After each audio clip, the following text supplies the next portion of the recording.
Welcome to my humble little office. My name is R. Keith Andrews. I am a spiritual guide and paranormal adept. The journey continues today on March, my eyeball. Oh, screwed that up. How about if we go with October 22nd at 4:31 p.m. PST? And that'd be October 22nd, 2024. In any event, we scrambled that completely. Anyway, I have returned to this world for one primary purpose, and that is to remind people that working together, we can make this a better world for virtually everybody. I bill myself as a spiritual guide because the tools I offer are the exact same tools I personally use in my day-to-day life. And the philosophies of life I talk about are the same philosophies I guide virtually every movement I make by.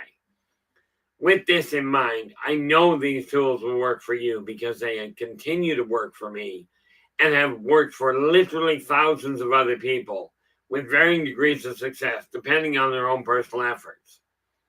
Now, today we are going to be looking at the mechanics of spirit manifestation. It's actually, in my experience, it's actually a lot simpler to understand than you might think. But before we get into it, we have Storm running the technical side and the moderation side to make sure we don't have problems on either front. So he is in the background, and rest assured, if you do something out of line or if you are a problem child from the past, you'll be spotted. He's just, quite frankly, that good at spotting people. And then we have LA Moon, who is sitting in the house.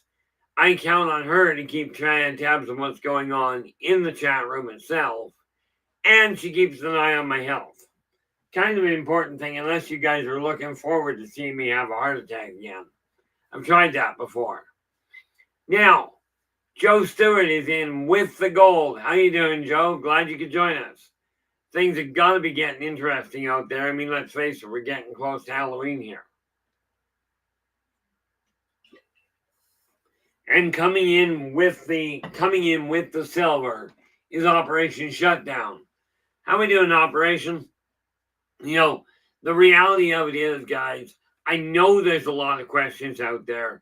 I will cover what I can, but absolutely, if you've got a question, come right out and ask. Put it in all caps so I can find the thing in the chat room, and I will do my best to give you a straightforward answer. Okay, but when we start looking at spirit manifestation, I just get a kick out of the number of people, the number of people I talk to that go, oh, I'm a paranormal investigator. What always baffles me, I understand why people go to places that are known to be, to be haunted or to be occupied. What doesn't, you do that if you're taking people on a tour, go someplace where you know there's some sort of experience going to happen. I mean, let's face it. Hunters, when they go out, a hunting guide goes to places where they know they're going to find animals. Okay, now we got to look at the reality of it. First and foremost, most people that pass away, okay, when they pass away, and we covered a lot of what happens with the individual, what we didn't cover is what the ghost does. A ghost is literally a spirit, okay, the pedestrian, if you will, striving to make contact before they get a vehicle. Okay, now one of the neat parts about this is when we take a look at it, I'm going to reference things on occasion. The Bible itself tells you, and don't ask me to quote passages, okay, a day is as 1,000 years. This means when you work it out, a second works out to about 4.5 days on Earth. A minute works out to about 9 months. Now, don't take my word for it. Okay, do your own calculations. But when you take a look at that aspect, when somebody passes, quite often you are looking at least 5 minutes to get their head on straight. Think of it this way. when you go to sleep, you wake up, are you instantly alert enough to drive a car? Okay, sometimes it happens, but more often than not, it's going to take you 3 to 5 minutes to get your head on straight. Well, if you're only taking 5 minutes over there, this means it's going to be about 4 years from the time that a person passes away to the time that they resurface on this side. Now, that can vary. Some people can do it a little quicker, others take longer.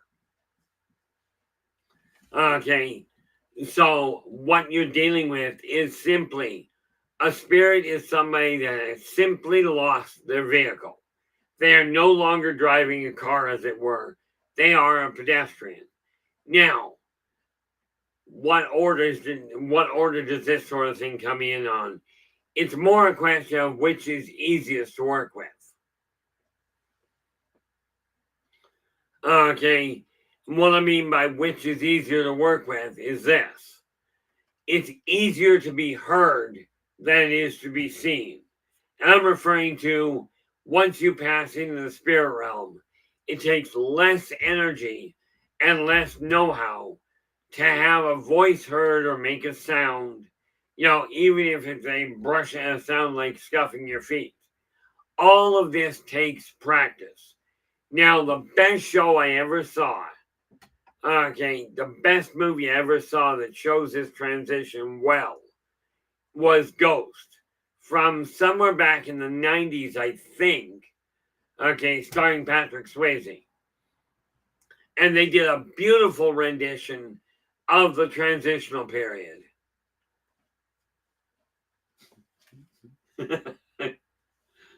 LA, that's terrible. You're dangerous anyway. Just take our word for it. But, that's what we got. When you take a look at it, a person passes away, and the first ability that tends to surface, and it can vary. Okay, now we're going to be talking about ghosts, spirits, apparitions, manifestations. All of them are different names for different intensities of the same thing.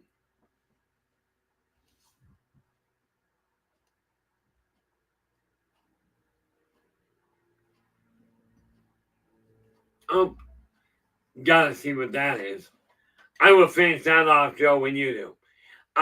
But we're talking about names of the same thing. So, when a spirit gets over there, now first, it's going to take them a little bit of time.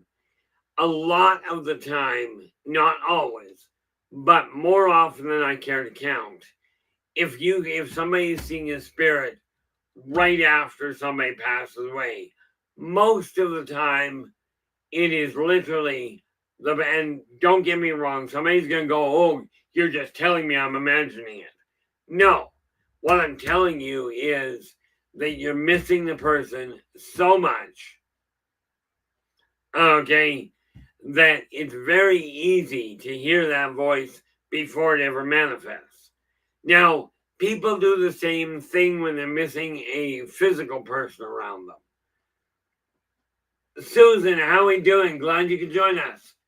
And we, like I said earlier, I think, Joe came in with gold, Operation Shutdown came in with silver, and Susan, you have come in with the bronze. Okay, there we are.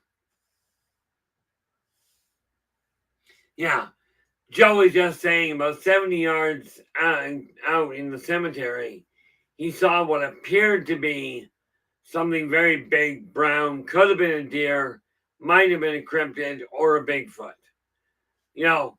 The most likely, obviously, would be the deer, but we'll see how that goes. I do know, Joe, you've got Bigfoot coming your direction, like an actual encounter. Most of the time when a corporeal person passes away, most of the time you're looking at least like a bare minimum, on average, a bare minimum of a month. Now you gotta remember, a month is only like 10 seconds, ish. Because we gotta remember when, well, a month is actually, 9-10 seconds. Okay, that you might either catch a glimpse. It's easier for them to make a noise or for them to put a smell through. But the average length is a lot longer. And it depends entirely on how confused they are when they get over there.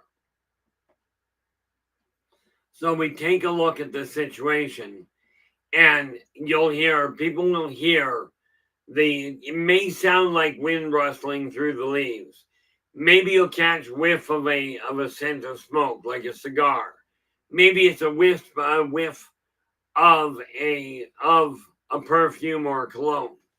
Okay, or like one person I knew, every time they showed up, they were always bringing with them the smell of hot buttered popcorn. Renee, how you doing? You are in with honorable mention. Glad you could join us. And by the look of those emojis, you're just about ready for Halloween. I hide during Halloween. I figure and let's face it, I live in an apartment. I don't tend to have a whole lot of visitors. But most of the time, you have somebody, you can pick up a scent or something to that effect. That's because it's easiest to get a scent across, such as the whiff of a cigar, maybe the scent of shampoo, something to this effect. Because there's less you have to deal with and there's less input. But that's only one indication. So you may get an olfactory sense that tells you somebody's there. Maybe you hear something, okay, as in a knocking on the door. I love the ones that bang on your door, and then they're gone. And it can be disconcerting, absolutely. The one thing we have to remember is that they are working with forces they have not figured out yet. For those of you that already know how to bridge the gap between this world and the next, when you get over there, it's a lot easier to bridge it back. Now, people keep asking me, well, is the veil getting thinner? The answer is no. It's been that thickness for pretty much as long as I can remember. But what is happening is more people are paying attention to it, and therefore it's easier to bridge that veil, to breach the veil and see what's over there. Or because you're pushing on this side and they're pushing on the other side, between you break a hole, and now we've got contact. Now, yes, there is the occasional person from the other side that is problematic. Absolutely there is. But what we gotta remember is this is not a common problem. Okay? It is not like in the Lord of the Rings. Okay? Where all of the dead came across to wipe out the orcs. This is not the way it works. There are not that many spirits that actually, number one, have the capability of getting across, and number two, and probably more importantly, have the desire to come back. Because I will tell you, once you get over there, coming back is not really high on the list of things you want to do. Not from the number of people I've talked to.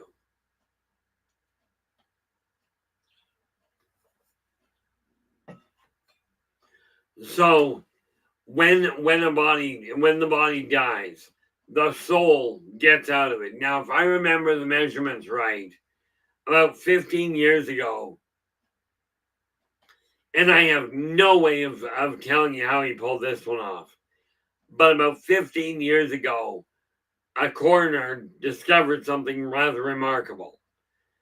When you take the weight of the person and you weigh, you pay them and weigh them, okay, somewhere along the line, after all the gases are released, when you count and take into consideration the gases built up in the body, the last of the oxygen getting out, okay, when you take all that into consideration, there is still roughly a 2-ounce discrepancy. How they came up with the number, I don't know. For all I know, they made it up. But if you follow that kind of reasoning, that 2-ounce difference is the soul leaving. Okay, that's the thing most people don't get to see. Now, of course, when I was still in the infirmary, when I was born, I was in an incubator. And that was when I started seeing the deceased. Because I died in the incubator. Okay. Right after that, I could see all these people coming and going through the halls. I'm telling you, it's a weird setup, especially for a little kid. But they show up, you'll pick up a scent, or you may pick up a scent. Honestly, you're likely going to question, well, was that my imagination or did it really happen? I'll tell you, that's a question you will likely fight with for decades. Okay. In my case, let's face it, I'm 61. I've gotten used to it, so I don't question anymore.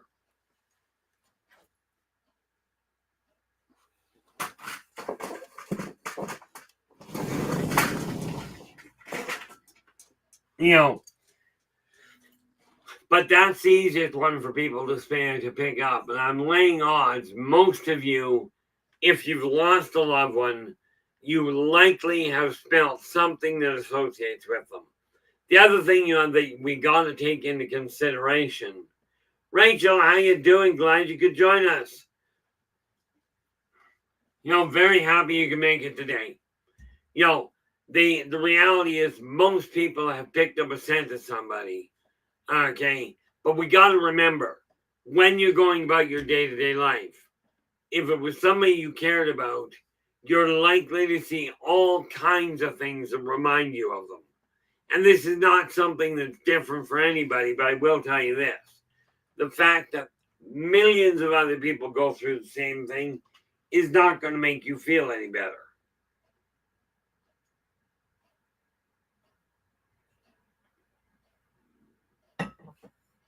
I'd like to say it was going to help, but sad to say, not likely to be able to work out that way.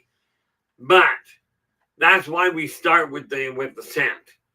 The second easiest sense to trigger is your hearing.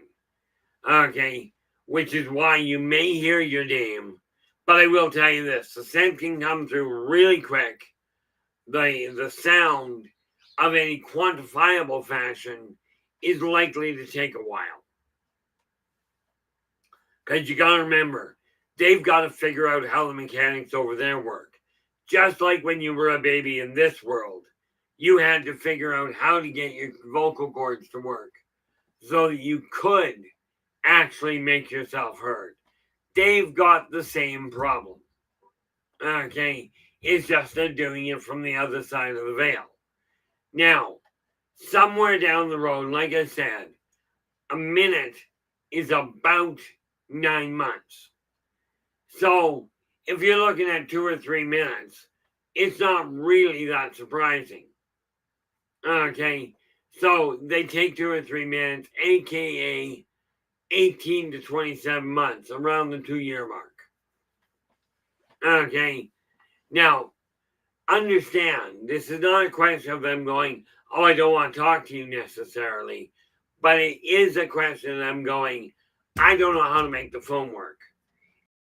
And I'll tell you, I still have trouble with these silly things. Okay, it's a wonderful setup from that end. What we have to remember is that when they start showing up in the way of sound, it's not very long after that if they're going to make themselves known, they will be able to piece together the whole concept of making themselves visible. Now, some people will call it an apparition. Usually, this means it's a silhouette, and all you get is a basic form. Sometimes it'll just be the silhouette of a head. This, again, is the next easiest way to manifest from the other side, but it's something they still have to learn. Okay, so when you're looking at that, a lot of people they've got to figure out how to operate. And one of the nice parts about it is this is something that many of the spirits are quite willing to share in. Okay, just like if you meet people in the physical world, they will exchange ideas. Okay, you get put in prison, they exchange ideas. When you die, your spirit will exchange ideas with other people. And again, the key factor is the communication line. Now, when we start looking at that, there's a lot of things I keep getting prompted for. I had a really intriguing conversation with my mom and dad just night before last. Now, something you got to realize, my mom and dad have been dead for over 3 years. The freshest one, my mom died 3 years ago. And I tell you, they're still talking to me. Yeah, some people say, oh, you're just being nuts. And I guess that's possible. But I'll take being nuts and feeling better about what's going on hand and fist over feeling really depressed and lost. But the spirits, if they're really attached to you, quite often will come back. Okay, they absolutely will come back to talk to you. Now, when you're looking to make contact with one, couple of key factors. Okay, yes, there are tools out there. Okay, but remember, these are tools. And no, I'm not going to tell you how to make some of them.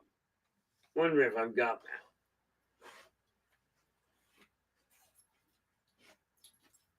Nope, not that one. Think it must be out in the hall. Maybe when I go to get water, I'll see if I can see it. But when you're looking to make contact, because you miss a loved one, they've been gone for a while, understand if it's only been a day or two, don't hold your breath making contact anyway.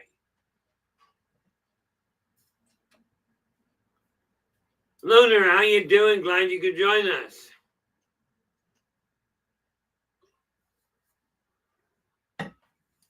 But if you're striving to make contact with somebody that's gone and been gone for a while, first rule of thumb, don't ask to talk to them. Okay, thank them for showing up in a way you can both recognize and accept. Okay, because you've got, both accept and understand is a better idea. Because the fact of the matter is, if you don't believe you're going to be able to connect, they're going to have a harder time of it. But you thank them for showing up. Don't ask. Because from their standpoint, if you ask, you are saying you're not here. And because of the way the energy works over there, the moment you start saying they're not there, they can't make contact. So you thank them for showing up. Very belated there, Lunar, but my condolences. I know I know when I lost my parents, well, technically I didn't lose them. I know where they are. But, it is a little bit of a hiccup. But when you're striving to make contact, thank them for showing up in a fashion that you can both accept and understand. Okay, now they'll show up in some pretty odd ways, not the least of which is hovering over your bed.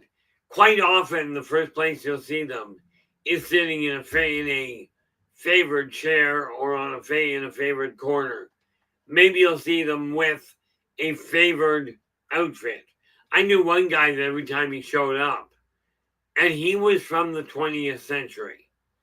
Okay, but he would always show up in tails and a top hat. Okay, absolutely loved that kind of attire. And he loved it all through his life. So, of course, when he passed, that's what he took with him was that image. Because what they do is they draw on the last life, usually, to make a visible impression.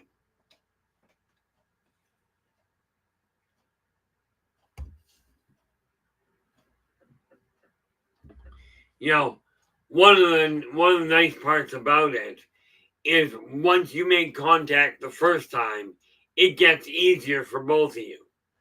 Okay, it's kind of like trying to listen to a show, where the volume isn't up quite high enough, but as you're watching, it gets a little easier. Same idea. Now, whether an apparition usually refers to somebody that only manifests usually a relatively vague image of the head and body. Sometimes they'll cut part of it out and put all the energy into making, for instance, the head look a little more clear. This is an apparition.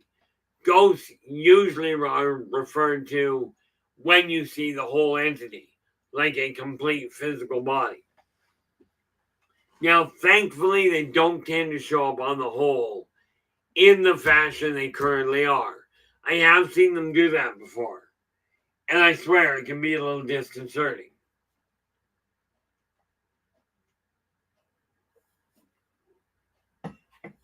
But understand the fundamental part of it, whether we are talking about a poltergeist, okay, and bear in mind, poltergeist is a spirit that has figured out how to physically affect this world.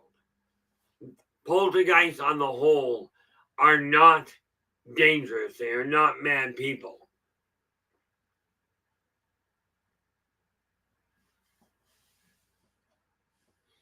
Oh, there we go. Luna goes, my sister died a year after my mom. Well, again, definitely my condolences. Honestly, Luna, I don't doubt you feel like they're toying with you. I will tell you. In my experience, they're striving to figure out how to make contact. They're striving to let you know they're okay. Okay. Now I will tell you, your mother was a lot more confused when she got over there than your sister was. But oh, there you go. That should make it easier. Luna's just letting us know that they were raised with the paranormal. I was raised to keep it quiet. I just failed my lessons.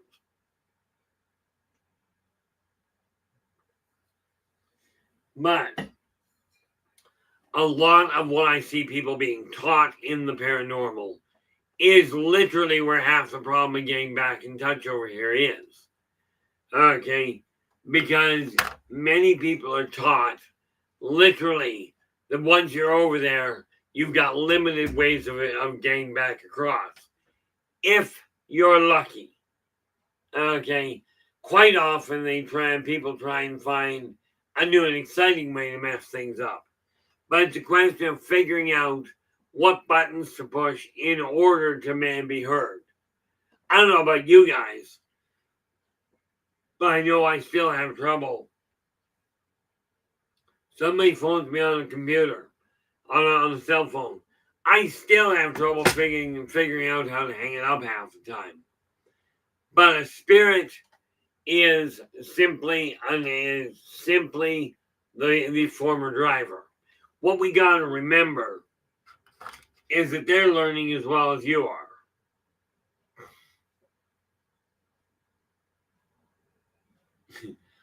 Come on, Ellie. You certainly shut up well. For about a nanosecond. I was told keep what I do quiet. It's only now that I'm starting to understand why, after a conversation with mom and dad just 2 days ago. Well, my mom, my dad, and both my older brothers. as well as my one, my one grandmother shows up regularly as well. Okay, but last night it was almost like a spiritual intervention. What you find out, kids on the whole are wide awake when they're born.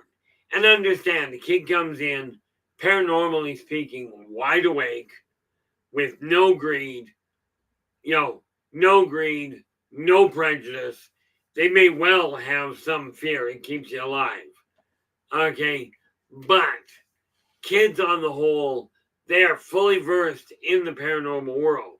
But as they hit about age 5, age 6, they start getting told, they start getting told, oh, that's a wonderful imagination, mentioned.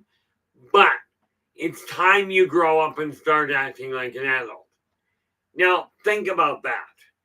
This would insinuate that adults don't use their imagination. Okay, now granted, adults on the whole don't pretend that their current house is on its side and struggle to climb up the furniture to get out. You don't pretend it's a Poseidon adventure as an adult.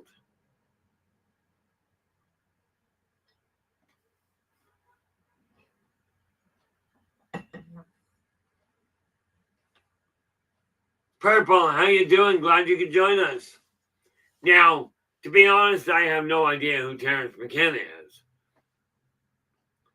But I will tell you, the only time I automatically hang up a phone is when I get prank callers or I get scam calls, or for that matter, I get creditors I've already told they're not getting their money. But when somebody is reaching from the other side of the veil, if you believe in the other side, okay, answering the phone might be an idea. What we got to remember is that when I say everything is connected, I don't mean just the stuff on this side. Okay? So, when you got an apparition, it's usually got no functional form. You just hear a sound, smell something, maybe you get a little bit of what would appear to be, in many people's explanation, may well appear to be just simply a heat wave, as it were. Let's face it, LA. It's not you can't spell, it's just you've got a creative way of looking at it. It's kind of like typing in code. That's why I was trying to type the word what today. I'm finally getting able to type with my left hand again. Well, I went to type the word what. And that was great. It went WHAAAAAT. I don't know, maybe I'm English. Or Canadian, rather. But I am getting better at that side of it. Now, an apparition has, for the most part, no real functional form. When you start getting into a ghost, now you're seeing the whole image.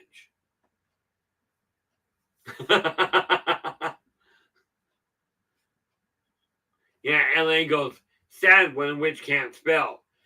A friend of mine used to be a practicing spellcaster, but way back, and we're talking 40 years back now, way back, she had a neat little problem. She mispronounced one syllable of one word in a spell. She ended up incinerating the entirety of her apartment without causing smoke damage to the adjacent units.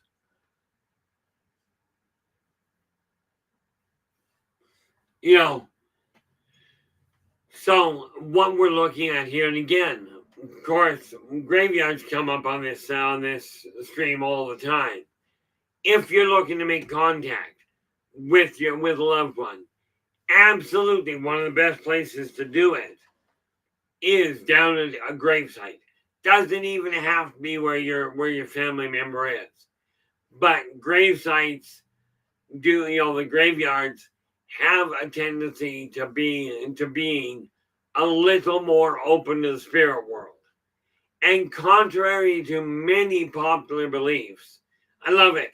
The people that go to church, many of you go, oh, I believe in God, I believe in angels. Ghosts are evil. Well, when you think about it, ghosts wouldn't exist. If you go with the axiom that God created everything, ghosts wouldn't exist without them. Right. But churches, temples, covens, fairy rings, okay, are all places where it's easier to make contact than in the middle of an industrial complex. Okay, and the reason for that is because so many people already put the weight there. They already say, yes, that'll work. So a lot more of the disbelief is suspended.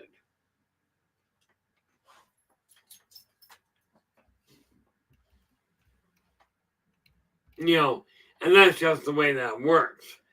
So when you're looking at apparitions, understand you may not have the ability to really make out all the features. This is normal. Now some apparitions I've seen it happen. Let's say they were unfortunately murdered. They can show up. Like I remember years ago, we had one show up over my bed. I was married at the time, and this thing manifested right over top of us, about 4 feet above us. Okay, and but it was completely wrapped in old sackcloth, which means clearly the individual died a long time before and we're just trying to figure out where to go. Now, I will warn you, I have no problem telling people where to go. The problem I have is knowing direction on this world. But when we're looking at a ghost, okay, if we move ahead a little to the ghost factor, okay, and I said factor, not buster, okay, when you're looking at the ghosts, number one, they usually have a lot more manifestational ability. Therefore, they tend to show up with a complete body, okay, or very well defined upper torso. You don't often see one going, oh, I'm going to make contact by making myself a very visible pair of legs. This is the neat part about it. But it boils down to simply opening your heart up and letting yourself accept the fact that it is possible. Because if you go, I cannot see ghosts, understand it is more an issue of you will not.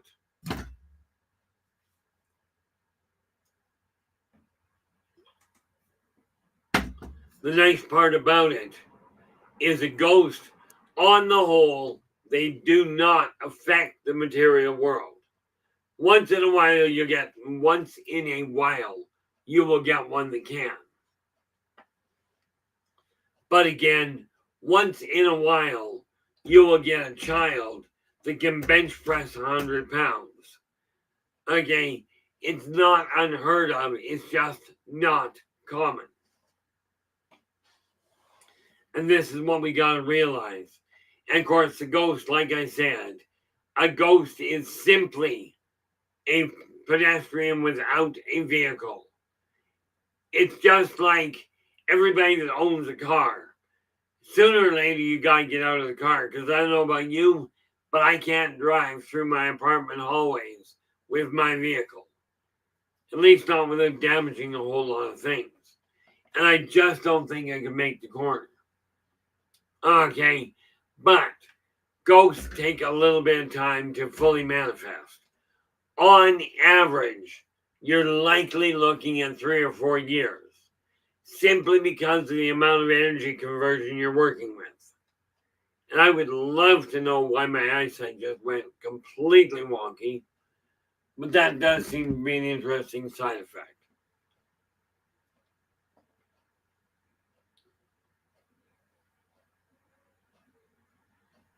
Oh, yeah, well, that's the thing, Joe. Joe's just going, one of these days I'll eventually experience my first full body apparition in the form of either male or female. Haven't yet.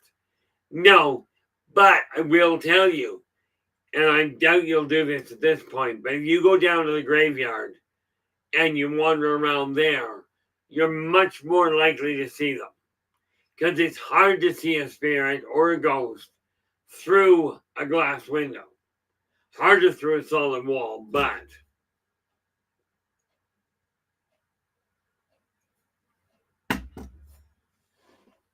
so we are looking at a shift in energy levels when the ghost shows up.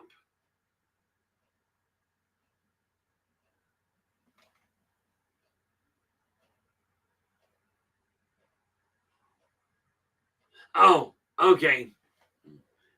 By the way, in case you didn't notice there, LA, typing in this room can be a real problem. Okay. But yeah, Lunar's just going, it seems so real at the time. When an apparition or a ghost show up, it really does seem real. Almost like you can reach out and touch them. Newsflash, you can. They don't have a corporeal body though, so you'll probably feel something more along the lines of icy chill or a tingling sensation, kind of like static electricity.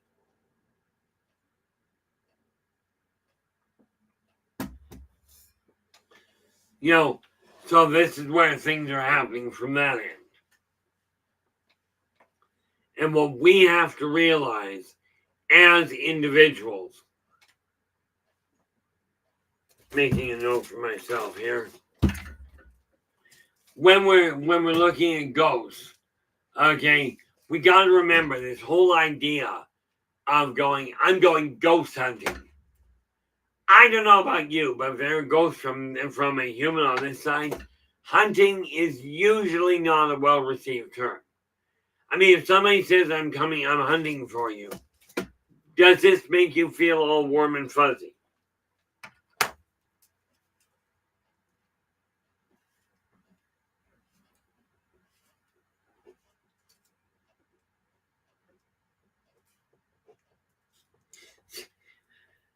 See, all I'm doing here is making a note of something I've got to get done as soon as I get done the stream. Kind of important. I have so much on the go that it really does boil down to getting things organized. Yeah, I've got those. What did I do there? Ouch.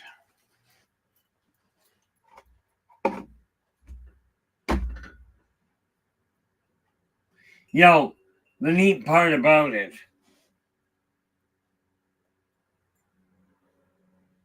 Well, that came out. Oh, there we are.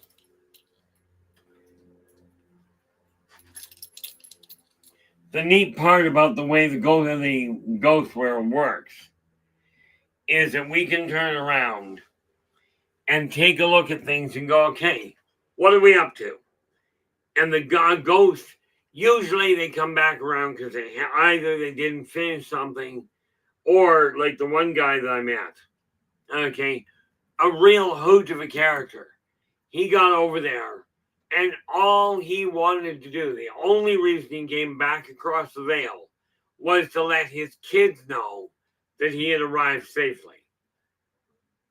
Okay, but it was absolutely a bizarre setup. So when we're looking at ghosts, more often than not, they are striving to make contact to let the ones know that were left behind they are still safe. Okay, and that they're being watched over. Now, I know and I can tell you, when a human is striving to reincarnate as a human, they tend to come back, they tend to watch over the people around them for as long as possible. But the average turnaround time is about 70 years. And usually they show up on the other side of the planet. The reason for this is to avoid running into too many memory complications from the life before.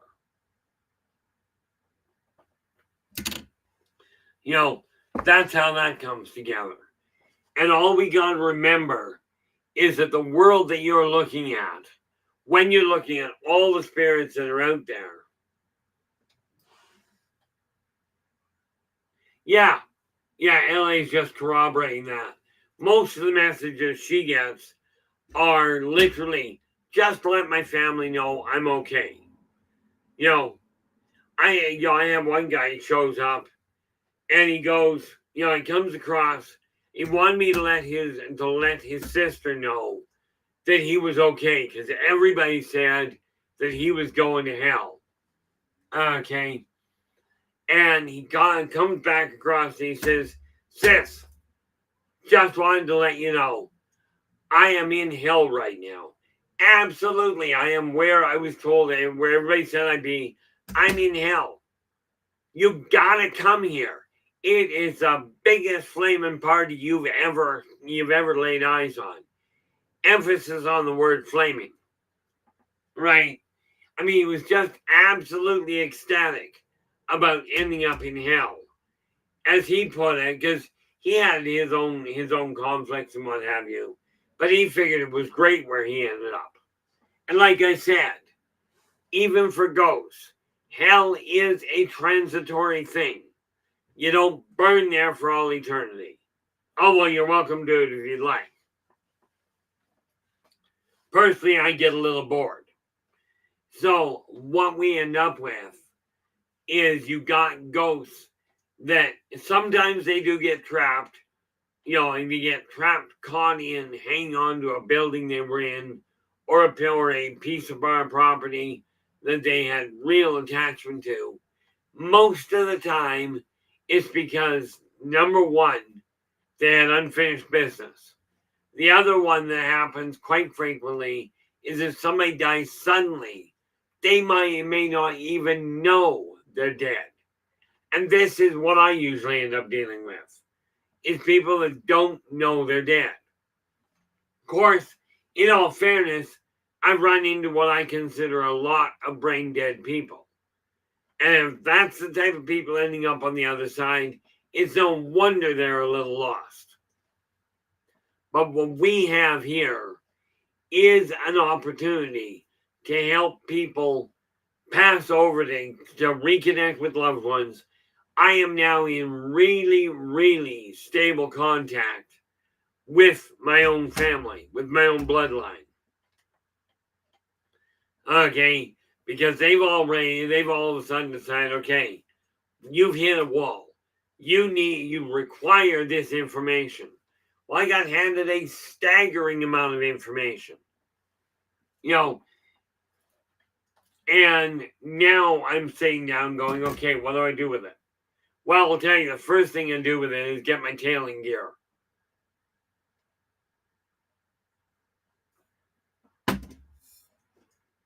And what I mean by that is I've got a lot of projects on the go.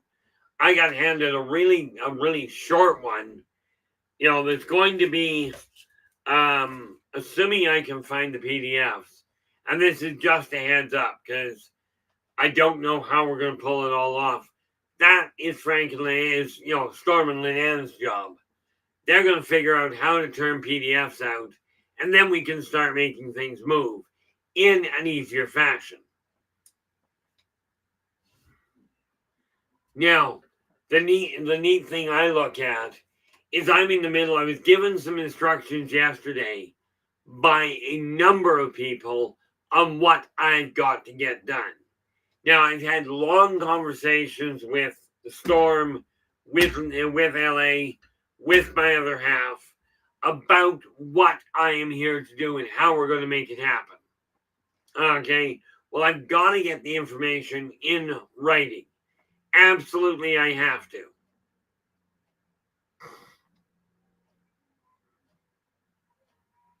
Yeah, and one thing to keep in mind.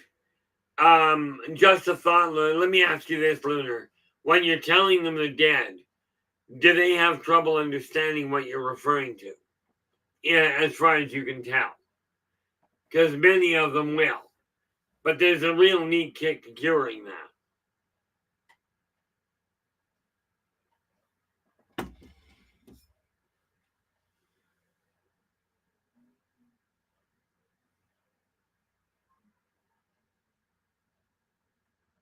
Oh, yeah. Well, Rachel, that's called invasion of privacy. You know,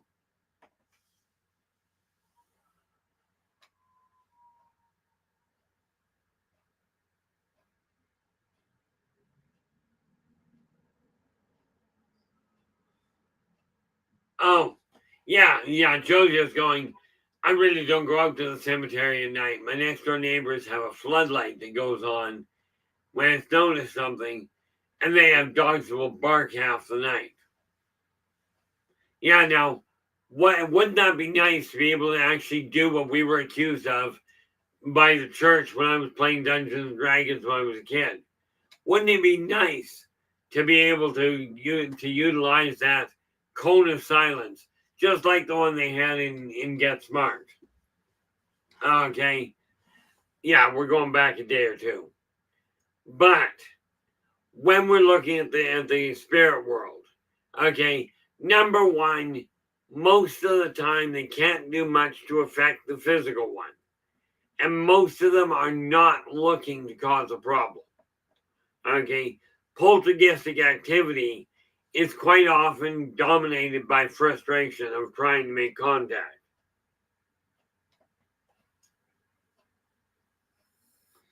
You know, but one thing that I know with some spirits, they'll go like, "Why can't I do this?" Okay, you no longer have a vehicle. Your body died. Because understand, the soul doesn't actually die.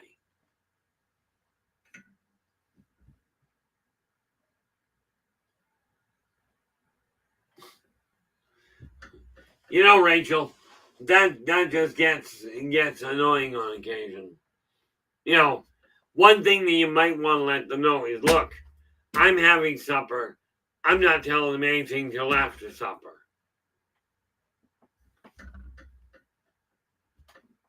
You know, when we know you bring up Luna, you bring up this issue of lucid dreaming.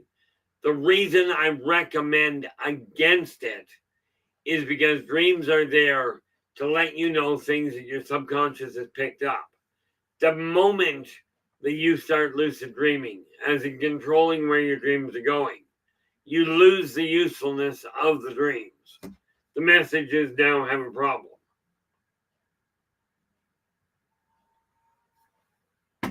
Fortunately, you don't have to believe that. That's up to you.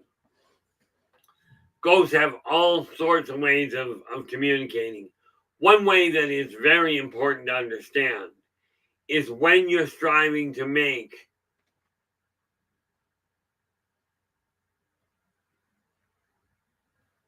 oh, I'll have to take a look at that. But um when you ask a question, ask it in a fashion that can be answered yes or no.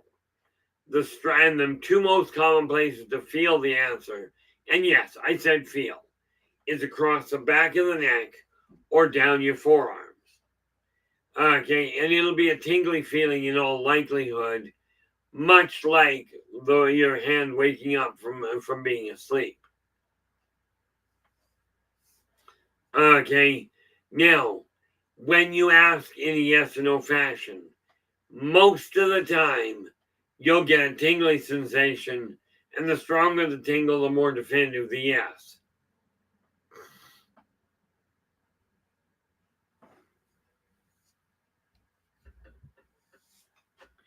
Um, the neat trick there is if they ask you how you want to see them, ask them to reveal themselves to you in a way that you can both accept and understand. Okay, most people don't handle a full figure apparition showing up out of nowhere. Most people, even the really stubborn ones, seem to have troubles there.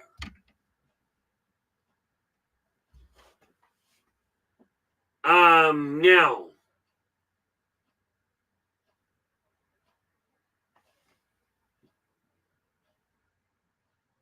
Yeah, I would have to say that's the issue there, Wu. Wu's just saying many times he posts a message and it disappears, which must be something with YouTube. It's gotta be. I just don't know. Okay. And yeah, Wu, you are right. The others, and there was another show before the others that came out called Sometimes They Come Back. Brilliantly done. In my opinion, anyway.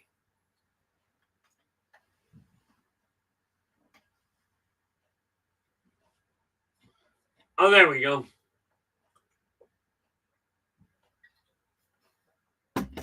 Now, the neat part about it, I keep wondering if the ghosts are starting to push buttons on my computer.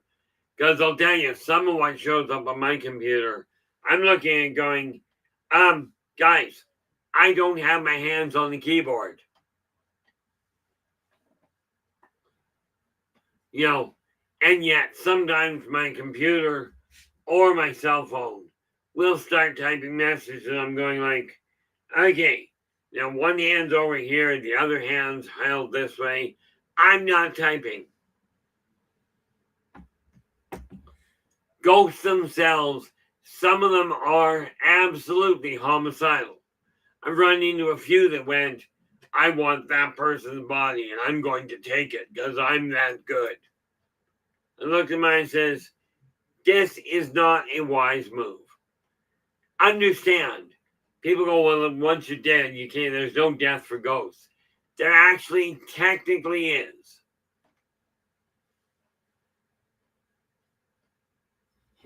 Now, I will explain this idea on how a ghost can die. You have a person dies, they become a ghost. How do you kill a ghost? I will explain that when I get back. Not so that you can go killing a ghost, because it's really a bad idea if you do it wrong. But so that you know it is possible. So give me half a moment, I ran out of water.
And we are back.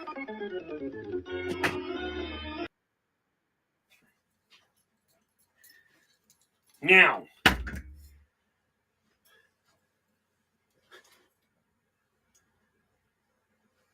what do we got here?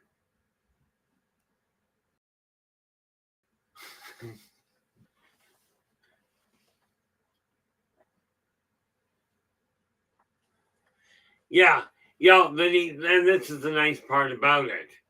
When we take a look at the whole world of the whole spirit world, understand something very important. And this all ties. Remember, I said it was all tied together. When you're looking for your soulmate, you look for a soulmate, and this carries on as you pull yourself together, bits and pieces of your body, of your scattered soul gets recollected.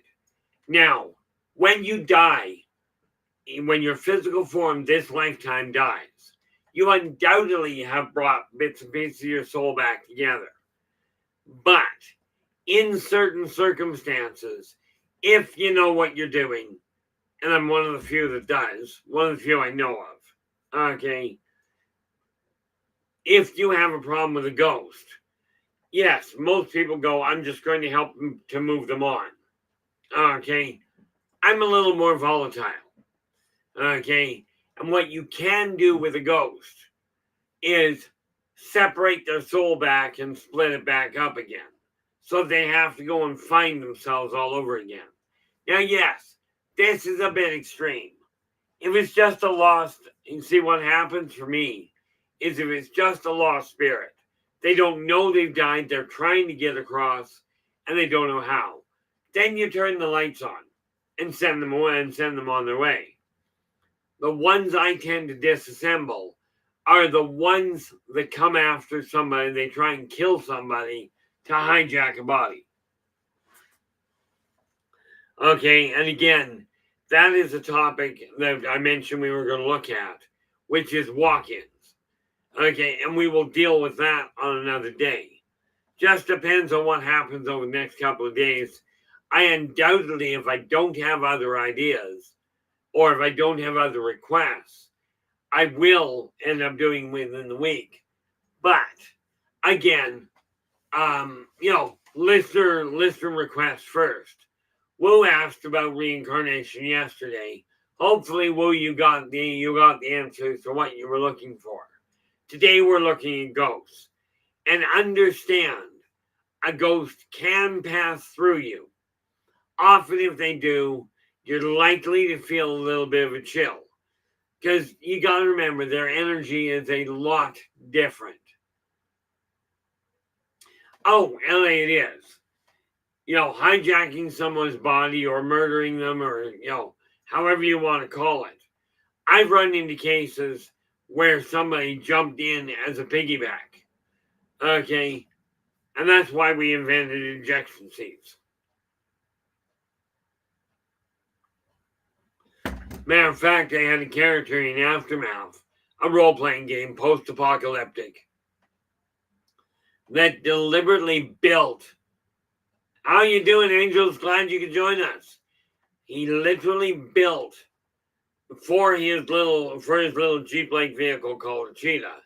He built an ejection seat.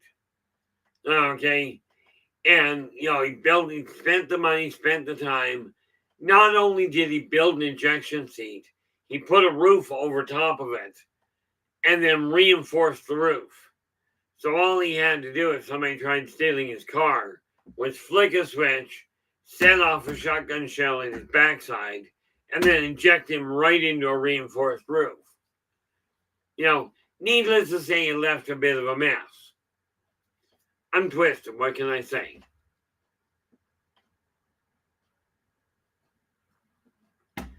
Now, the neat part about it, when we are looking at ghosts on the whole are simply pedestrians, spirits without a corporeal body, and most of them are decent people. Okay, this is what we have to remember, is that when you're looking at a ghost, yeah, more often than not, you'll see straight through them. However, some of them can appear absolutely solid. When that happens, it can be a little disconcerting, especially if they start walking up the wall without taking on a more ethereal form.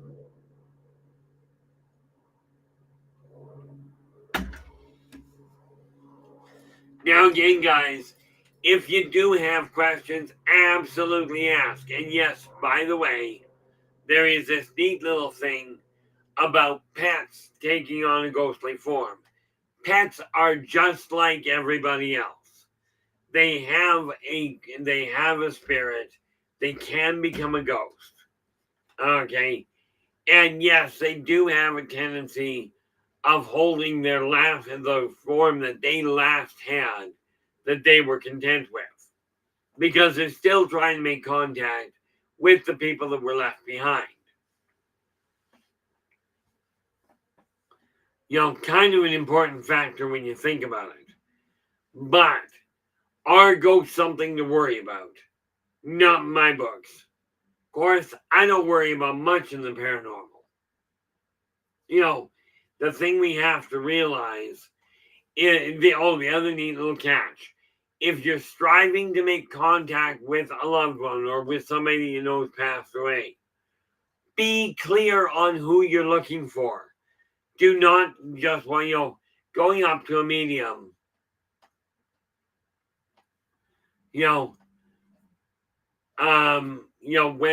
you go to a medium and you say, I want to make contact with someone, be specific. If you're going to prove the medium is wrong or incapable, or you're going to prove you're heading out to prove they are right or capable, either way, you're likely to find success. But I had a client years ago. They wanted to make contact with Dawn. That was all they told me. So I started laying out the issue, and they're going, no, that's not Dawn. I'm like, yeah, that is Dawn. This person keeps telling me this is right. Well, long story short, 45 minutes into an hour-long reading, she suddenly sits back, and the querent suddenly sits back and looks at me and goes, oh my gosh, that's my childhood friend, Don. He died when he was 9. I said, hold up. Everything I just told you, does that fit the Dawn that came through? She goes, absolutely right on the money, but it wasn't the Dawn I wanted to talk to. I says, well, you got to realize a medium going to make contact with the deceased. Number one, you're walking into this great big gala we talked about yesterday, going, hey, I got a call for Dawn. Anybody, Dawn, somebody, this person's looking for Dawn. Can I see Dawn? And you're walking into a crowd. Give the medium something to work with. At the very least, give them a name and age. Okay? That is at the very least.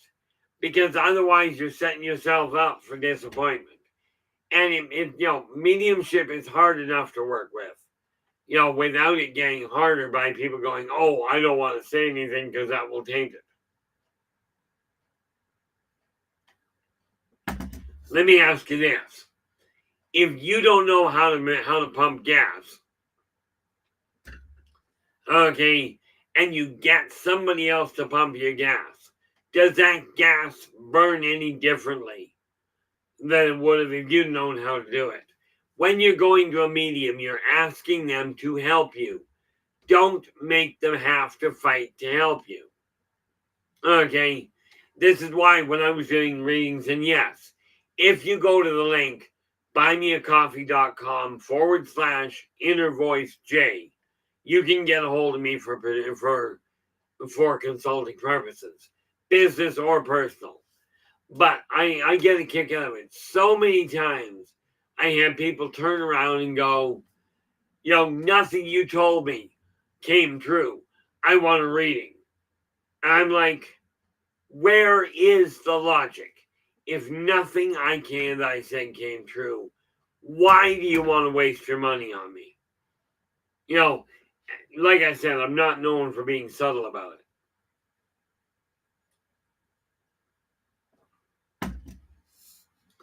But we are looking at a situation where you can have really good friends in the spirit world that can help you time and again in this world. My brother has come back. Told me 2 days ago he was now going to come back and regularly help me stabilize the logic side so my emotions can stabilize. So I can quit with this roller coaster of depression. And like I said yesterday, came to the understanding I'm no longer in a depression. I'm just in a flat out crater. But ghosts have their own things they're aiming at doing too. Sometimes the ghost's desire to finish a task they were on, or to oversee it and see if it worked. See how it panned out. They started building a bank. They wanted to see the bank open, right? So they hung around in that area until it did.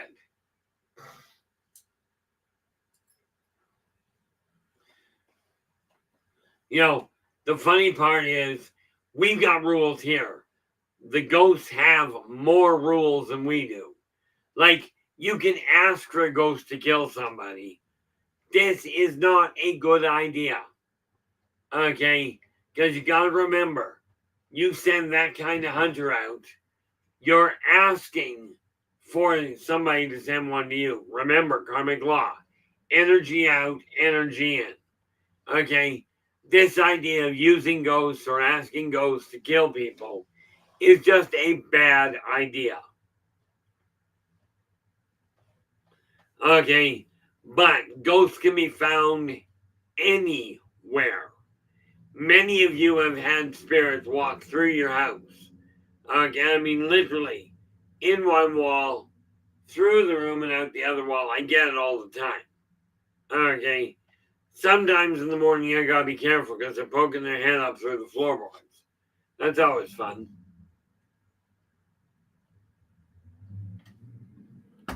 By the way, when you're dealing with somebody you knew, or if you're having trouble sorting something out and you don't know anybody that's got it, absolutely quiet your mind in a comfortable position and thank the spirit world for bringing you the insight you require. I know that sounds like such a weird way of doing it. You gotta remember, many of them are still here. Okay? Average turnaround for human to human is 70 years. So, you may well have people hanging around for a while. I've had one brother that's been gone for 25 years now.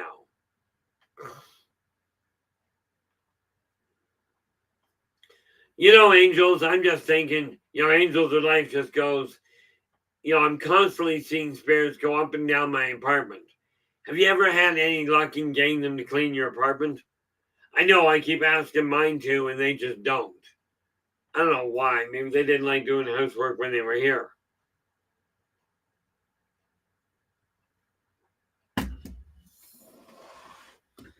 But what we're looking at is ghosts take on a physical form because it makes it easier for you to see them. They don't have to do that to me until you see you. And yeah, people are going, well, is there any way that I can find out if a relative or somebody's trying to make contact with me? Absolutely. Okay.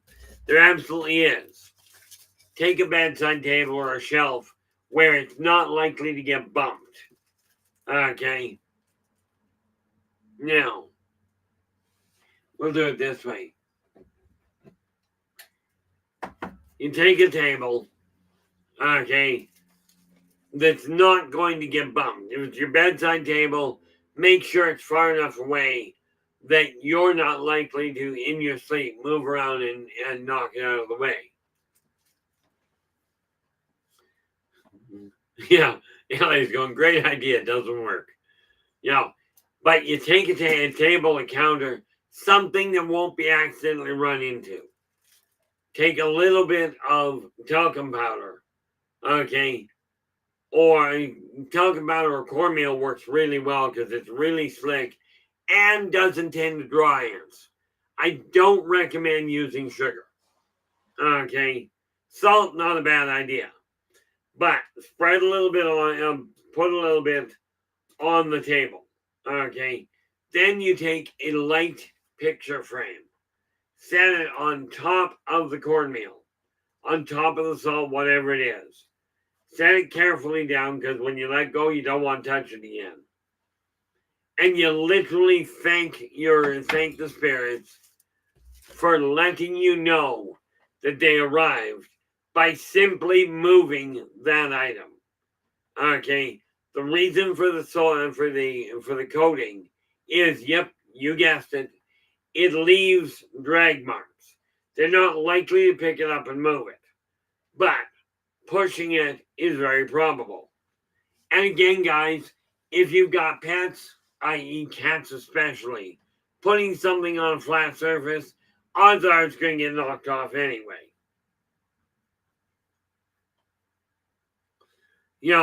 These are just some of the things we're looking at.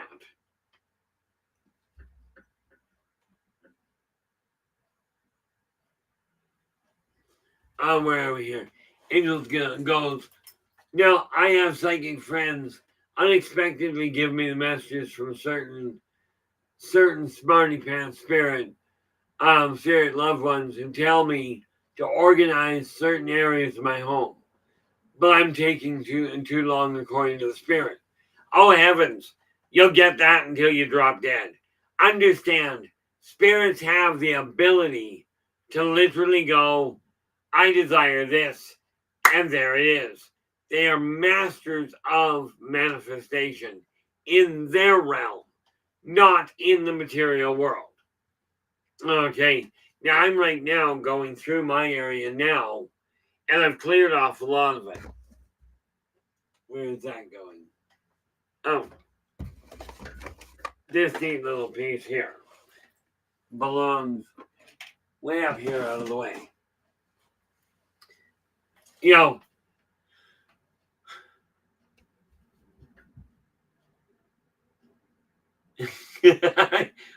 Rachel goes, while I was working in Carson,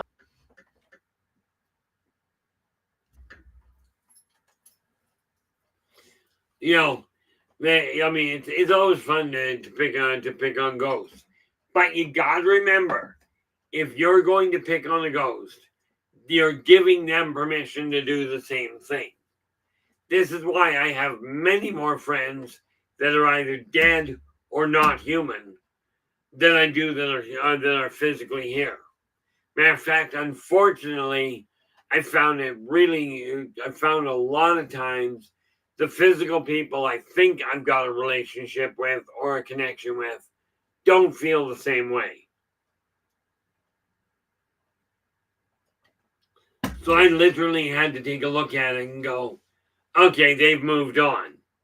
Doesn't mean I won't pay attention to what their life is doing, but it does mean I won't go out of my way much. If I'm not getting a return effort, there is not much point in continuing with it. Don't forget, any relationship, and bear in mind, if you've got a mechanic that you consistently take your car to, that's a relationship. Okay? Any relationship, for it to be successful, there has to be a 50-50 effort. In the case of a mechanic, okay, you give them money, they fix your car. That is the connection. That's the 50-50. With ghosts, I let them come and go as they please because it's not like they eat my food. Ultimately it boils down to this. The ghosts that are still here are still either trying to finish something off where they may approach people to finish for them. Like as in, I left my kid behind. Please take care of this and please step in and help them. Okay, I've got a couple of friends I'm still interested in helping. However, the idea of spending a bunch of money on them, not going to happen. Oh, Joe, that makes sense. The Ennead and the Egyptians found the cats, the feline species, are very adept. And they're even more adept at picking up spirit work than dogs are. Okay. And of course, add that to the idea that we're dealing with a female cat. Females on the whole are faster at picking up spirit and the emanations than males are when you're looking at readers. Okay, what I found is that it's about a 3-to-1 split. For every 3 female readers you get, you might get 1 male. Okay, males are clearly not as common as readers go. Although where it comes to ghosts, I'm telling you, it's a 50-50 shot. Okay, and yes, a ghost can modify its appearance, but there are penalties for for deliberately impersonating another spirit. Okay, much more severe than what humans have.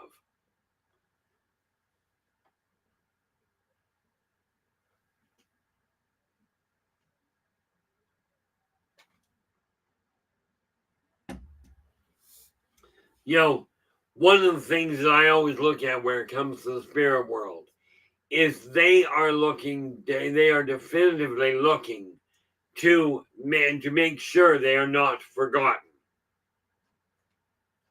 Okay, this is one of the easiest ways of maintaining a relationship. Keep the communication open. Okay, leave it for them. I know that can be disconcerting for some of you. As it turns out, you know, I beat myself black and blue for years after mom and dad passed because I didn't take the time to restabilize the relationship with them. We had a little bit of a falling out. This conversation just a couple of days ago put all of that to rest. So yes, you can, with the spirit world, make contact with the other side in order to tie off loose ends, in order to make amends for something you didn't do. Now, granted, if it was extreme and you caused their death, understand most of the time they've already forgiven you. The problem is you may be having trouble forgiving yourself. Now, I'm looking at a lot of things changing. And William Shakespeare put it beautifully when he said, if the dead were to get up and walk, we would have one heck of a population problem. This is just the reality of it. And this is one of the reasons why you look at what people are doing and go, okay, where do we go with this? Are ghosts real? Well, I'm not going to tell you that you have to believe in them, but I will tell you whether you believe in them or not is up to you. Same as whether you believe in gravity or not, or light or darkness, whatever it is. You don't have to believe in it for it to have an effect on your life. But again, let's get back to that journal thing. Okay, when you have an experience you can't explain, write it down. You may be amazed at some of the stuff you find when you go back through it.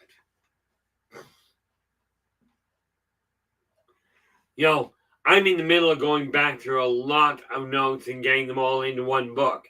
Eventually, I will print it, but it won't be from a sales standpoint. It'll be, here's what I was.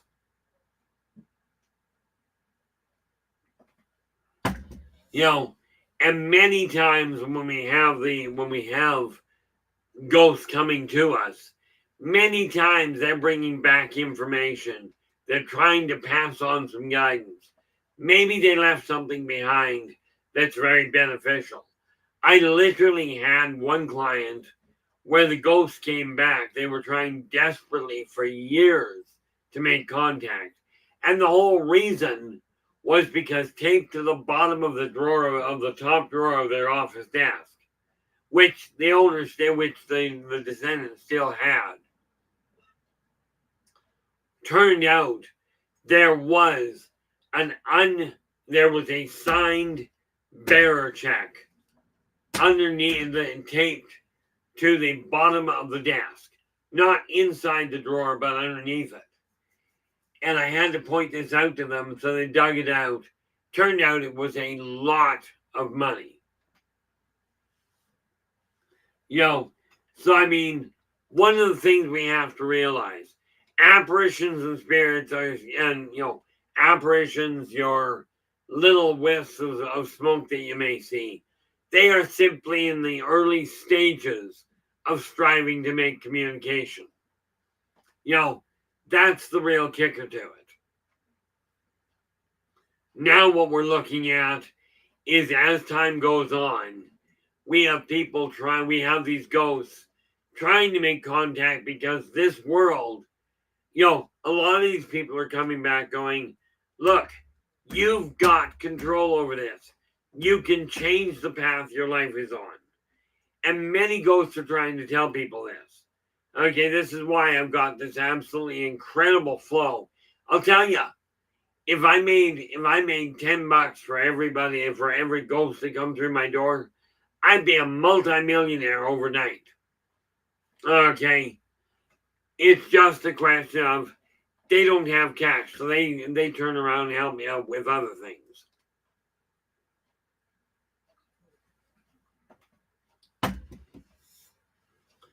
The one other thing that we got to look at where it comes to ghosts, like I said, they are more often than not, they simply are a person that doesn't have a vehicle anymore. This is what's lacking, and that's why you have trouble seeing them. But let me ask you this. When you've looked into somebody's eyes, they call the eyes the window to the soul. When you've looked into an actual person's eyes, have you ever looked beyond their eyes and seen that little fire burning within? That little soul. Okay? It's the same thing without the corporeal body. This is just one of those things that comes about. And, like I said, whether you believe in ghosts or you don't, they are just somebody whose vehicle, whose body has broken down, and now they're on foot. Now, of course, we do have a neat little advantage. Ghosts have the ability to fly. Twitchy. Okay, because they are not bound by gravitational laws, they can fly. This is why you'll see them hovering up in the air. Okay.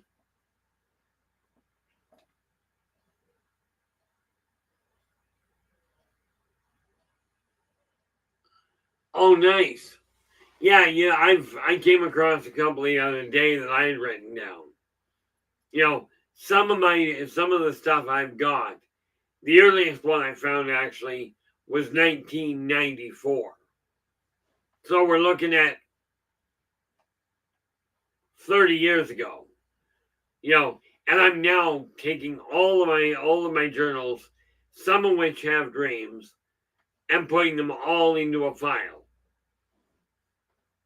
The neat part about it is, you walk through the world. Anywhere in the world you can see ghosts.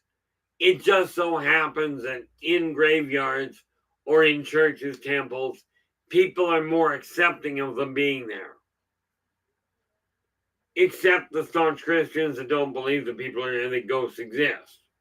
They believe in angels, but ghosts don't happen. I don't know. I consider myself Christian. I believe in God. I believe in Christ. Likely more than most do. But I have no problem with the idea of ghosts.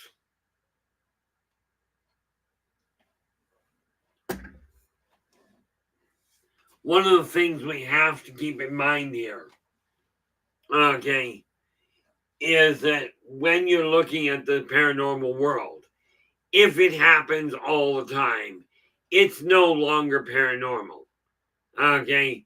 When the paranormal happens that frequently, all of a sudden, you're looking at the normal world because that's the common thing for you. This is exactly why I said I no longer worry about fighting depression. I'm not in depression. Rachel, you're absolutely correct. Rachel's going, generally that denial is caused by fear. Because we're taught, if it's a ghost, it didn't go to heaven. Well, in all fairness, that is accurate. If you're dealing with a ghost, more often than not, it didn't go to heaven. On the flip side of that, it also didn't go to hell. Okay. But I have seen them come back from both. Of course, in all fairness, I've been in both. And the nice part about it with the ghosts is they'll be honest with you. Okay? I mean, granted, they don't come back and look at you and go, I want to suck your blood. They really don't do that very often. But at Halloween, it can be a riot because that's when everybody else is going, it's okay. You're allowed to have ghosts. You're allowed to see ghosts.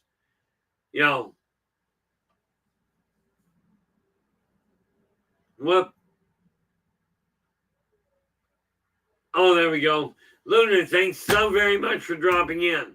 Appreciate you spending your evening with us. And absolutely, take care of the bunch of them.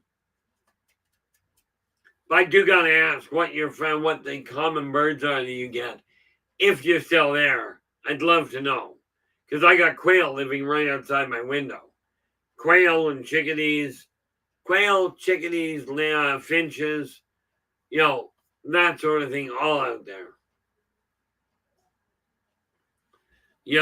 And by the way, yes, there are spirit animals. Now, some people turn around and say, oh, that's my totem. Well, I'll tell you, I saw a beautiful picture the other day. The first totem I knew about was the Wolverine. I saw a guy handling a Wolverine. It literally was up in his arms and hugging him. Not bad for a, generally speaking, volatile critter. But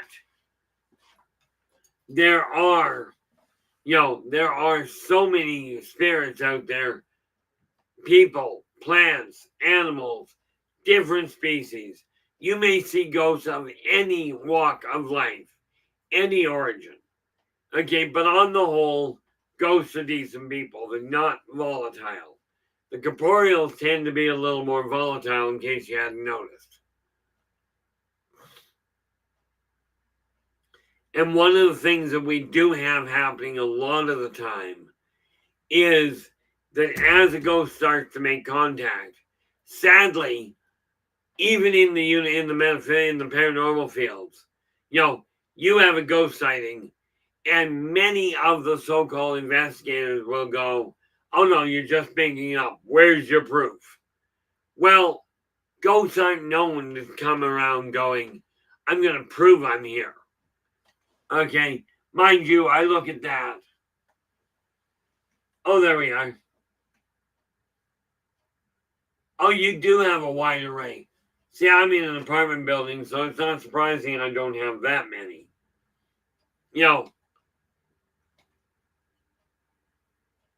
Once in a while I'll see a red-breasted robin. But most of the time I don't. Because I'm way back in the corner. But no, when I was growing up, we used to have deer come into our yard. Oh, that would explain it. Luna goes, it's the forest. Yeah, that would open the door for a lot more animals. The neat part about it is you will find ghosts of all of those or ghosts of insects. If it has life, it has a soul. And that soul is what becomes the ghost, what is perceived as a ghost. You want to see an active place. Cemeteries are definitively active, but morgues have a lot more people coming and going. Because in the morgue, that's where a lot of people get up. Where a lot of people all of a sudden sit up and go, okay, now I'm lost. And that's where a lot of the time the loved ones will come in, collect up the ghost, and if you see spirit, okay, and you're in the hospital, I'll tell you, it is not it's not an empty place. Even if a wing has been shut down, there is a staggering amount of activity. So I do hope people are getting the idea here. When you look at ghosts, oh, there you go. when you're dealing with a ghost, somebody dies. Now, a scent, whether it's pipe tobacco, maybe it's perfume, maybe it's hairspray, whatever.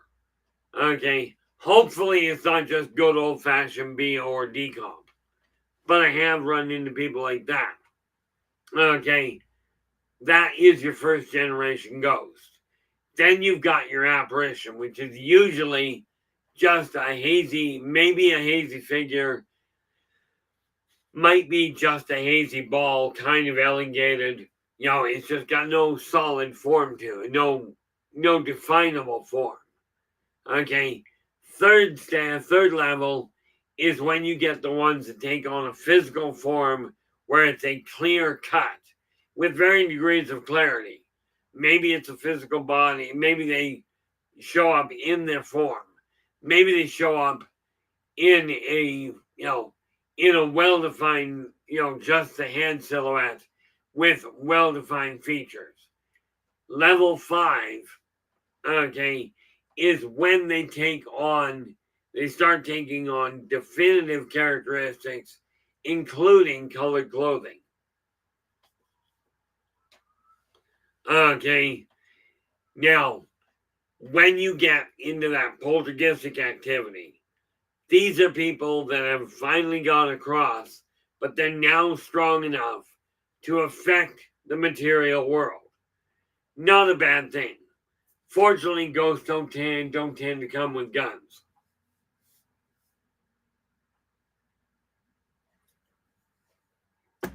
Or, more to the point, they don't tend to shoot people with them. I've seen countless cases where a mother, where especially if she dies leaving young children behind, will come back and kiss the child goodnight. And this can go on for years because it's one of those things. I didn't desire to go, so I'm here to make sure you're okay. This is just the reality behind it. And what I'm currently looking at now is trying to help people understand when you're dealing with the paranormal. Okay, it's seldom something that's completely screwed up. Okay, one of the things that we realize with ghosts is they will come back and check what happened, especially if they don't know they're dead to start with. And you get through to them, look, you've died. More often than not, I find they will go looking for where they died just to get a handle on it so they can comfortably move forward. It can be a little disconcerting for them. Okay, but it is something that anybody that takes the time to talk to them can help with. Oh, there you go. Renee's just going, no quail this year, but wild turkey. I live next door to turkeys, but we just get, the primary we get is the quail because 2 generations ago, I saved a family of 12 chicks. Saved a whole lot of them. Ever since then, I've had quail underneath my my hedge, the one right outside my window. But again, the ghosts are just another life form. And remember that law. Do unto others as you desire them to do unto you. Okay. In doing that, you will get the assistance, the guidance, the support from the people on the other side as well. Because they adhere to the karmic laws more than most people do.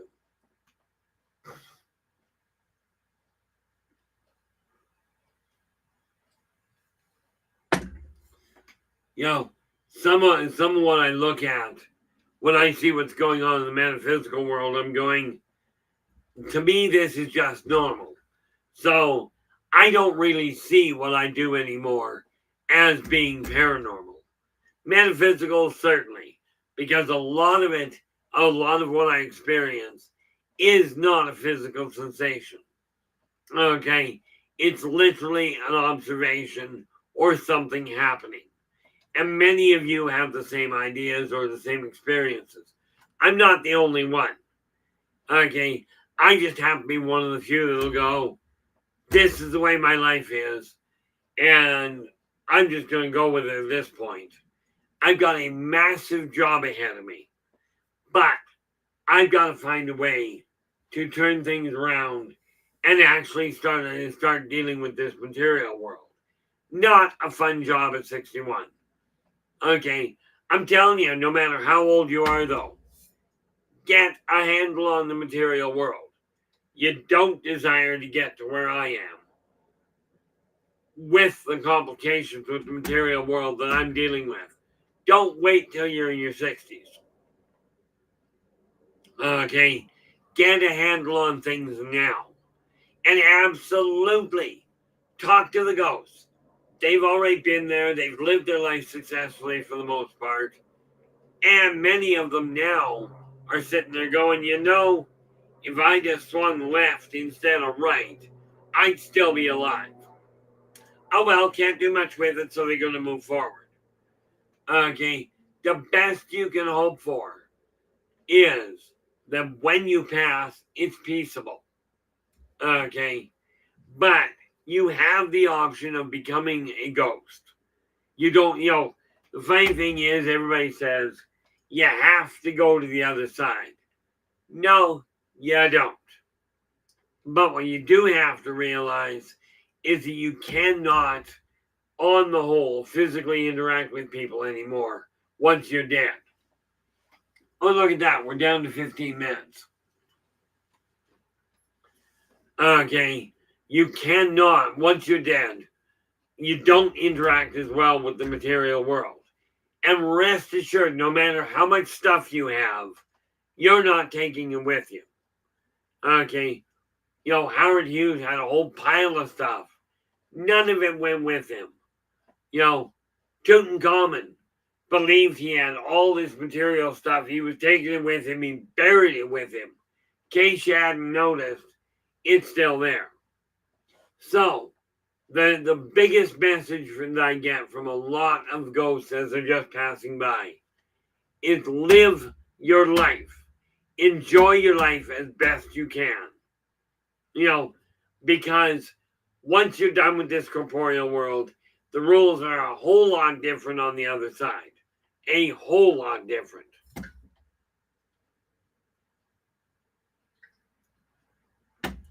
So now we start looking at the world and going, okay, I got all these ghosts out here going, not a single ghost will walk along and go, we want more rights, carrying around this neat little placard. They don't do that. What they do is they go, okay, my last life didn't work out well, so I'm going to hunt around, see where I'm going to get the best treatment. Many ghosts literally are wandering the world looking for a new place to incarnate. Okay, humans call it haunting. They call it surveying. Or in some of the cases, casing. This is just some of those things that we have to look at. The world itself is an interesting place. There's a lot of room for people here. And we got to get away from the idea, think, then speak. We get told there's all this, we've got this massive shortage of oil. However, it was a ghost that came to me and went, that shortage of oil, there's another oil field, literally in the northern states that reaches underneath Lake Superior.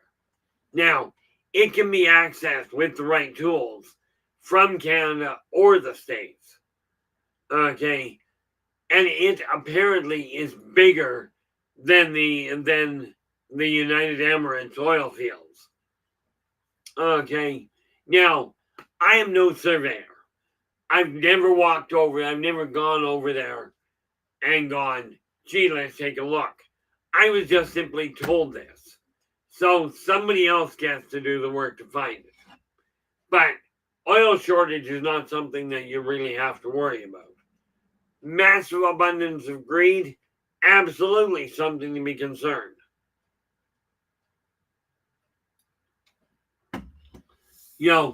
One of the neat parts of this whole setup is that when you start listening to the ghosts, and by the way, another term for a ghost, you've got your apparition, you've got your vision, you've got your ghost. You also have your guides. 9 times out of 10, a guide will no longer be a corporeal form. Okay, so with that in mind, these are all non-corporeal entities, also known as ghosts, that have an optical part to them. Okay, it's not just a question of looking at these guys and going, oh, they don't have a body, so they're scary.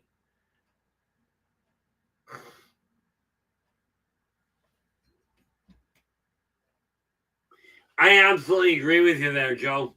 Joe's just going, he says, Joe Stewart says, I just have one last thing to say before the show ends.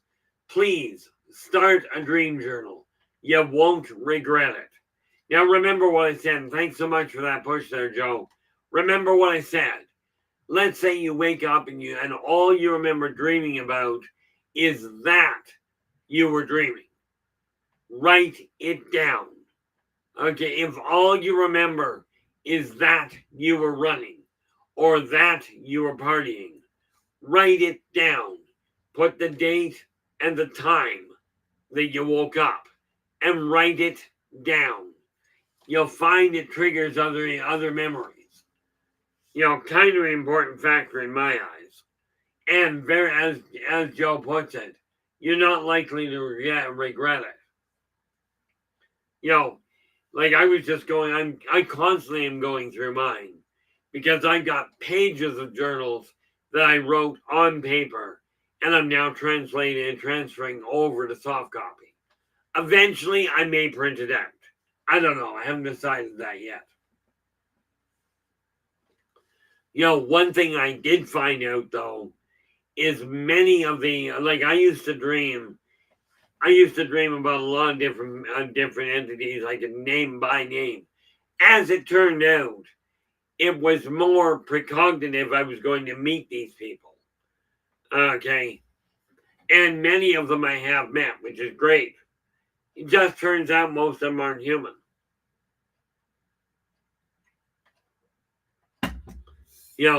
I meet a lot of people all over the place. The fact that I've got an open door in my house for spirits to come and go really increases the size of my social circle. But in the material world, as in with humans like you know them, I don't have a wide array of people I connect with. Okay, one of the biggest things we got to look at is ghosts are not something to fear.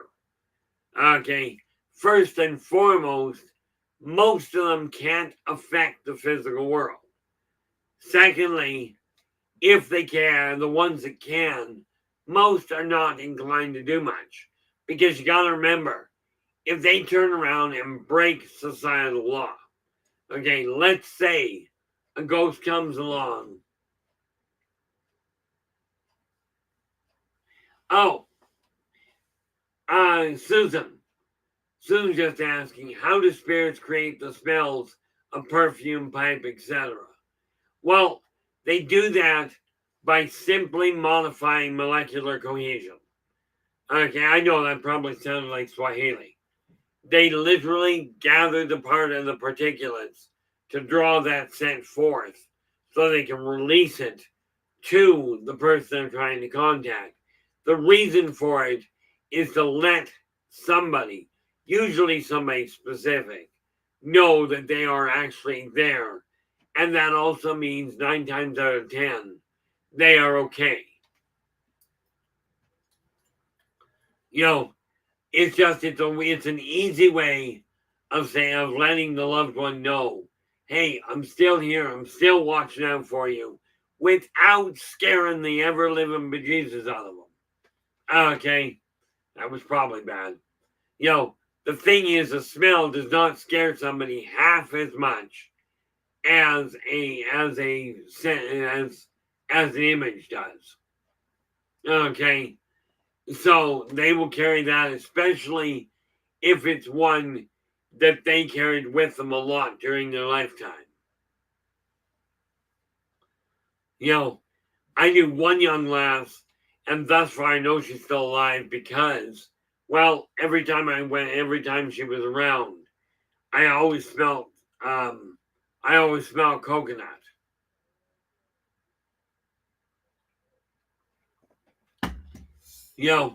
But that's how they do it. They simply collect the scent or manufacture it. You gotta remember, a ghost has the capacity to instantly manifest.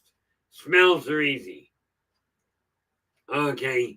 And by their containment, so is taste. So they just simply create it and release it for you to pick up. This is the easiest way to put it, at least that I'm aware of.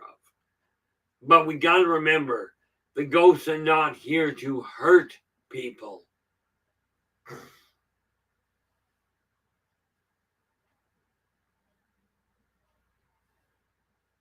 Oh, yeah. LA's going, my landlady's father wanders through every now and again. He smokes a specific brand of cigarettes, and I recognize it. He worries about her.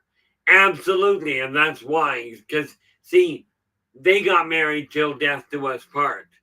In his eyes, that was not what it was meaning. It was until both of them pass away. He just happened to get a head start. But I do hope if it is appropriate with your landlady, that you'll let her know that he does still worry about her.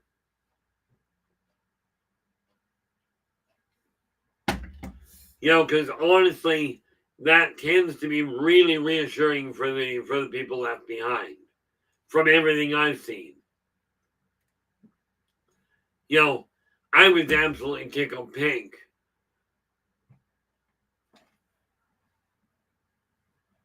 Oh, there we go. I was absolutely tickled pink when Dad showed up the other night. Took a lot of stress out of my equation.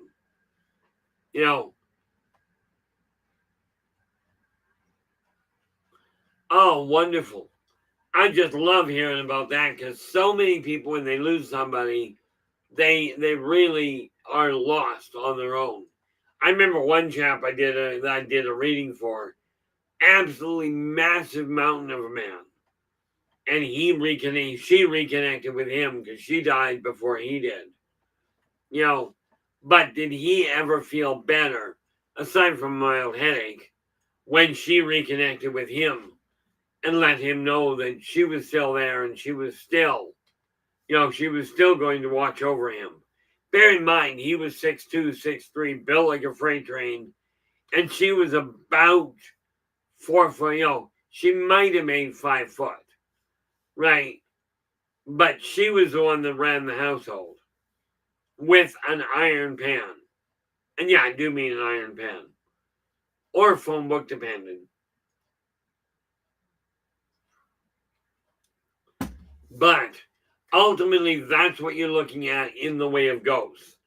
Rest assured, the massive majority are not.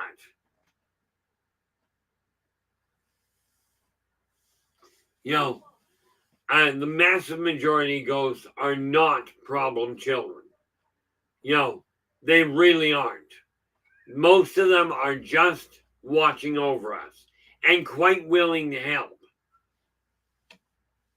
The thing you got to remember is certainly thank the spirits, thank whoever you will for assisting you.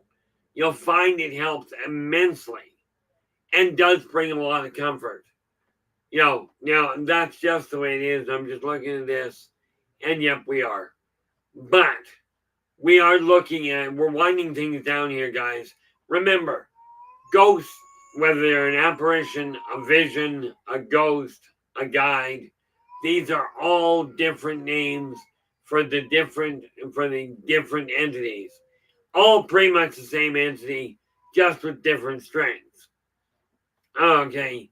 And it does take a fair chunk of energy to get across to make that connection. But remember, the veil between this world and the next is not getting thinner. Just more people are paying attention to it. Therefore, there's more strength being utilized to bridge it. Okay. Now, I do want to say thank you so very much for sharing your time with us tonight. Really appreciate it. I don't think, no, I do not. Don't know yet what we're doing Friday. I should have that organized properly. But I do want to say thank you so very much for sharing your time with us tonight. Really appreciate it. I will be back again tomorrow, providing I don't die or the computer doesn't croak. Okay, that'll be 4:30 to 6:30 p.m. No, I lied. I will not be here tomorrow. I will be here on Friday, 4:30 to 6:30 p.m. Pacific time. Until then, do take care of yourselves